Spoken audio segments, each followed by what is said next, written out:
Siz yoldaşınızla dalaşanda övladınızın nələr çəkdiyini bilirsinizmi?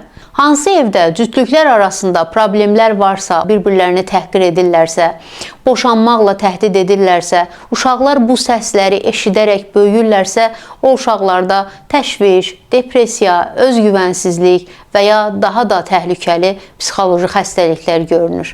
Elə düşünürlər ki, çox normaldır, belə də olmalıdır, amma bir gün gəlir ki, övladının hansısa psixoloji problemdən ciddi əziyyət çəkdiyini görür və onun üçün seansa gəlir. Amma kaş o vaxtı özləri yola gedə bilməyəndə psixoloqa, mütəxəssisə müraciət etsəydilər, həm həyatları gözəl olardı, həm də övladları sağlam. Niyə uşağın özünə güvəni yoxdur?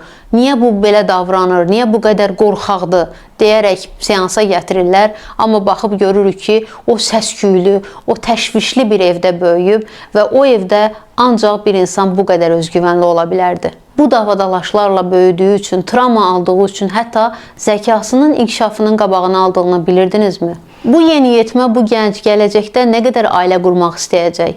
Bu nə qədər qarşı cinsə güvənə biləcək? Kaş ki, bunlar birlikdə ailə qurmasaydılar. Atamı da çox sevirəm, anamı da. Atamı da anlayıram, anamı da. Amma onlar bir-birlərini anlaya bilmirlər və mən əziyyət çəkirəm.